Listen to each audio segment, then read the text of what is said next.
Jean-Louis Virchaud, je suis le directeur de la coopération suisse au Bénin. Nous vivons en famille à Cotonou. Mon rôle, c'est de mettre en œuvre la politique de la coopération suisse.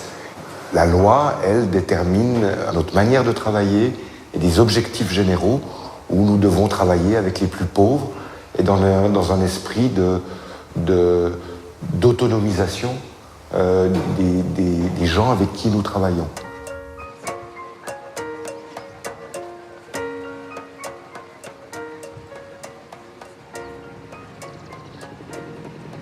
La première des qualités qu'il faut avoir, c'est qu'on aime l'environnement dans lequel on est. On aime aussi les gens avec qui on travaille. Alors il y a Yoruba, il y a Peul et il y a Bariba. Ouais. Je vois mal pouvoir mener à bien le travail et le mandat qui nous est donné s'il n'y a pas un minimum de passion, d'intérêt, de curiosité dans les pays dans lesquels nous travaillons. Là, on voit les fruits rouges des anacardes.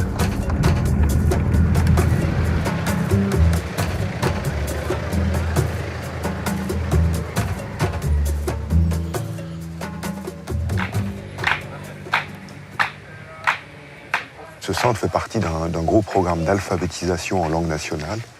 Chaque fois que je viens dans un centre, je suis profondément touché. Parce que c'est une démarche vers le savoir et vers l'apprentissage de gens qui n'ont pas forcément ces références-là. Ça nécessite une curiosité et un courage qui m'impressionnent, qui me touchent. Je trouve qu'on touche à l'émotion, à l'émotif, parce qu'on est dans quelque chose qui est un effort important pour ces populations. C'est une ouverture sur autre chose et une volonté de s'ouvrir au savoir. Et je trouve ça toujours prenant. Et quand je vois ça, je suis convaincu du travail que fait la coopération suisse.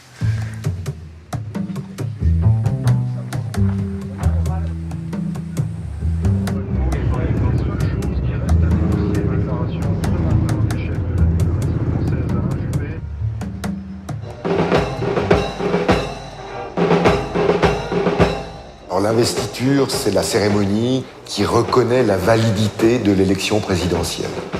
Donc, on s'est retrouvés au stade, il y avait l'ensemble du gouvernement qui était présent, il y avait l'ensemble des parlementaires, à l'exception de l'opposition. Il y avait les présidents invités, les représentants des gouvernements étrangers, l'ensemble du corps diplomatique. Et c'est pour ça que j'étais présent. On m'a demandé de présenter les félicitations de la Suisse pour son élection et pour son nouveau mandat de 5 ans. De la souveraineté, nous, Boni Yayi, président de la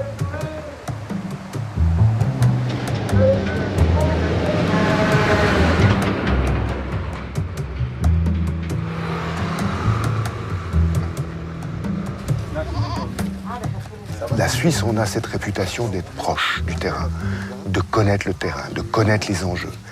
Et ça, c'est un crédit qui est très très fort quand vous discutez avec le gouvernement. Parce que pour la plupart des ministres, ils connaissent même pas. Ils n'ont peut-être jamais vu un centre d'alphabétisation. Et quand vous savez ce que c'est, vous êtes capable de le défendre. Et vous êtes capable d'expliquer, de dire et d'expliquer la nécessité. Et ça perturbe beaucoup.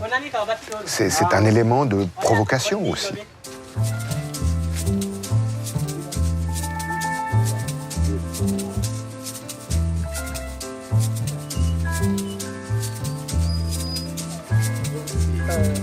Bonjour, ça va?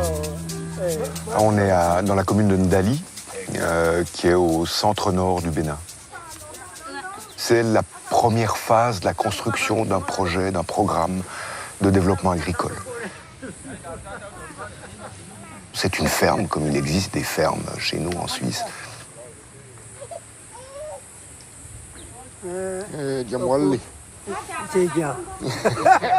Et on essaye de travailler avec eux pour mieux les aider, mieux les appuyer dans l'amélioration de leur production, de leur culture. On n'appelle pas des experts, qui viennent porter un regard sur une situation, mais on travaille directement avec les paysans et c'est les paysans qui vont déterminer le programme futur et qui vont porter ce programme-là. C'est leur programme. Donc c'est 6 journaliers qu'ils utilisent en fonction des besoins, quoi. Ils ne sont pas permanents. D'accord. J'ai pas forcément la vérité, ils n'ont pas forcément la vérité, mais il faut qu'on s'interpelle mutuellement. Et je crois que, oui, il y a cette dimension où la Suisse est vue souvent comme quelqu'un qui pique un peu. On est moins lisse qu'on ne croit. Et ça, ils le conservent. Je crois que la Swissness, elle est là. Elle n'est pas de faire du produit suisse. La Swissness, elle est dans nos spécificités, dans notre valeur ajoutée. Nous sommes proches des communes, nous sommes proches des langues. C'est aussi ça, la Swissness. Et à mon avis, ça doit surtout être ça par rapport au travail qu'on fait sur le terrain.